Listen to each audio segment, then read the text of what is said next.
Hello दोस्तों, मैं साहिर अमल चौधरी जयपुर से हूँ। आपका मेरे यूट्यूब चैनल एसएस क्लासेस पे आपका स्वागत है।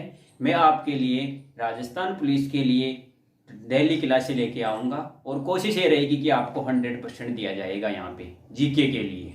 और इसी को आगे ध्यान में रखते हुए पटवार आ रहा है, पटवार की अभी एग्जाम डेट फरवरी में है, तो उसको भी आधार बना के चलेंगे। उसमें एडिशनल क्या है, हिंदी है, इंग्लिश है, कंप्यूटर तो इसमें भी है, तो और मैथमेटिक्स है, उसको लेके चलेंगे।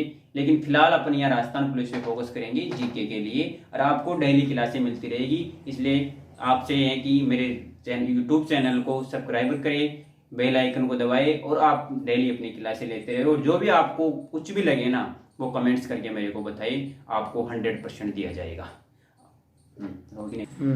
गुड मॉर्निंग दोस्तों। देखो, अपन ने बात की थी राजस्थान पुलिस की, राजस्थान पुलिस की बात की थी अपन ने, और हम पहला टॉपिक लेके आए हैं राजस्थान में कला संस्कृति। पहला टॉपिक लेके आए हम कला संस्कृति, और कला संस्कृति में अपना पहला टॉपिक है हस्तकला। हस्तकला को लेके चल रहे हैं अपन। अब देखते हैं, सबसे पहले बात आती है कि हस्तकला होती क्या है। हस्तकला होती है फ्रेंड लोगों, हाथों से बनाई जाने वाली कला। हाथों से बनाई जाने वाली कला, हाथों से बनाई जाने वाली कला हस्तकला कहलाती है। इसके बाद में देखते हैं, इस हस्तकला को राजस्थान में को हस्तकला का क्या कहा जाता है, खजाना कहा जाता है। राजस्थान को हस्तकला का खजाना कहा जाता है। दोस्तों, राजस्थान में हस्तकला का सबसे बड़ा केंद्र है, वो केंद्र है बोरानाड़ा जोधपुर। बोरानाड़ा जोधपुर। इससे आगे देखते हैं कि हस्तकला, राजस्थान सरकार को हस्तकला में सबसे ज्यादा, राजस्थान सरकार को अगर विदेशी मुद्रा प्राप्त होती है तो वो हस्तकला से होती है। हस्तकला में भी किससे होती है, सोने और चांदी से। ये क्वेश्चन आया हुआ है दोस्तों कि राजस्थान को सबसे ज्यादा रेवेन्यू कहाँ से प्राप्त होती है विदेशी मुद्रा, तो सोने और चांदी से प्राप्त होती है।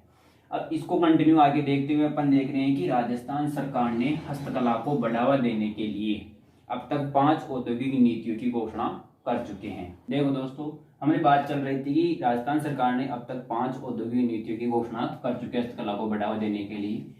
पहली औद्योगिक नीति है 1978, दूसरी औद्योगिक नीति है दोस्तों 1991, तीसरी औद्योगिक नीति है अपनी 1994,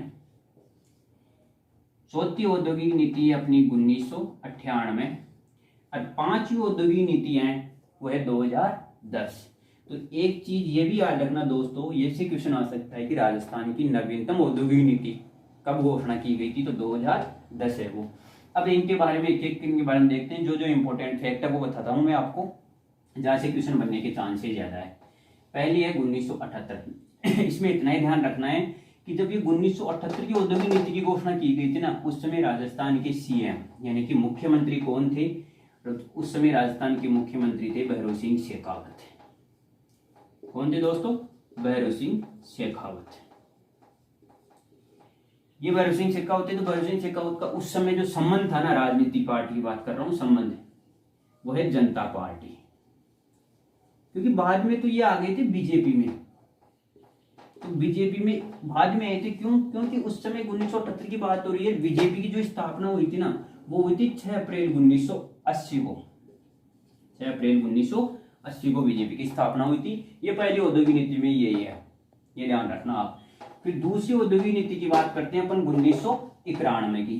तो 1991 की औद्योगिक नीति में राजस्थान सरकार ने ये किया, हस्तकला उद्योग को बढ़ावा देने के लिए 3 शिल्पग्राम की स्थापना की। वर्तमान में तो 5 शिल्पग्राम है, लेकिन उस समय इसी औद्योगिक नीति के तहत 3 शिल्पग्राम की स्थापना की गई थी। तो पहला शिल्पग्राम जो स्थापना की गई थी वो था हवाला शिल्पग्राम।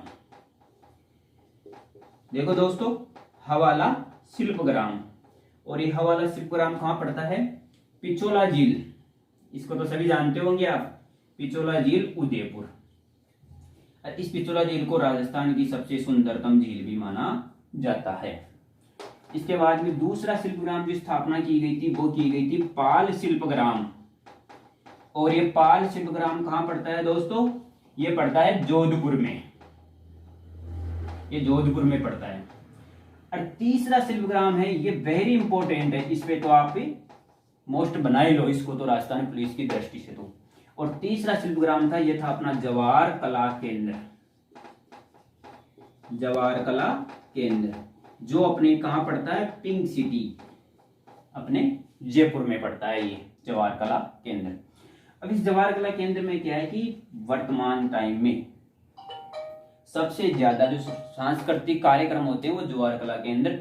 और एक चीज ध्यान रखना, जो राजस्थान में हस्तकला का सबसे बड़ा केंद्र है ना, वो यही है हस्तकला। दोस्तों जो जवाहर कला केंद्र जयपुर में, ये सबसे बड़ा हस्तकला का सबसे बड़ा केंद्र है, सबसे बड़ा केंद्र, क्योंकि सबसे ज्यादा सांस्कृतिक कार्यक्रम इसी में होते हैं। इसके बारे में एक दो फैक्ट और है, इसको ये देखना है कि इसका जो उद्घाटन किया था ना, वो उद्घाटन हुआ था इसका 1991 में। तो ये औद्योगिक नीति घोषणा की गई थी, लेकिन 1993 में उद्घाटन किया था। तो उसमें भारत के जो तत्कालीन राष्ट्रपति थे ना, उनके द्वारा ये उद्घाटन किया गया था। राष्ट्रपति कौन थे उस समय? राष्ट्रपति थे श्रीमान शंकर दयाल शर्मा थे दोस्तों, ये इन्होंने इसका उद्घाटन किया था। इसके बारे में एक फैक्ट और देखते हैं। एक फैक्ट ये है कि इसका जो वास्तुकार, कई बार पूछ लेता है, चांस नहीं है इसकी लेकिन पूछ लेता है कई बार कि इसका वास्तुकार कौन था। तो इसका वास्तुकार था चार्ल्स कोरिया। दोस्तों वास्तुकार वो होता है जो इसको डिजाइन करता है, उसको बनाता है, उसका नक्शा मैप तैयार करता है कि इसको इस तरीके से बनाना है, वो वास्तुकार होता है। तो ये चार्ल्स कोरिया था। और ये जो चार्ल्स कोरिया है ना, ये कहाँ का था? ये इसका जन्म हुआ था कानपुर यूपी में दोस्तों, कानपुर यूपी में। अब इसकी जो मृत्यु हुई थी ना चार्ल्स कोरिया की, वो मृत्यु हुई थी दोस्तों इसकी मुंबई में। बस इसके बारे में इतना ही फैक्ट है। मैंने आपको एक चीज बताई कि सबसे बड़ा केंद्र, तो आपके दिमाग में ये भी आया होगा कि सबसे छोटा कौन सा है, सबसे प्राचीन कौन सा है, सॉरी सबसे बड़ा ये है। तो सबसे प्राचीन तो ये ध्यान रखना, जो सबसे पहले बताया था मैंने आपको, वो सबसे प्राचीन था ये हवाला शिल्पग्राम पिचोला झील उदयपुर। ये राजस्थान का हस्तकला का सबसे प्राचीन शिल्पग्राम है। कितने हो गए दोस्तों? 3 हो गए। हमने बात की थी 5, वर्तमान में 5 शिल्पग्राम है। तो चौथा शिल्पग्राम ये देख लो, ये इस नीति में नहीं की गई थी, इस नीति में तो 3 की स्थापना की गई थी, लेकिन इनकी बाद में की गई थी। तो चौथा है वो है रामसिंहपुरा। कौन सा है दोस्तों? रामसिंहपुरा शिल्पग्राम। और ये कहां पड़ता है? ये पड़ता है मेरे प्यारे दोस्तों सवाई माधोपुर में, सवाई माधोपुर में पड़ता है। एक और देख लो 5वां, वो 5वां है पुष्कर। इसको तो आप सभी जानते होंगे, ये पड़ता है पुष्कर अजमेर में। ये 5 शिल्पग्राम हो गए। 5 औद्योगिक नीतियां थी, इनमें से पहली 1978 में थी और दूसरी 1991 में। इन दोनों के बारे में जो जो फैक्ट थे वो मैंने आपको बताए। और ये आगे जो है 3 आप याद ही रखना, इनके बारे में कोई इंपॉर्टेंट फैक्ट नहीं है।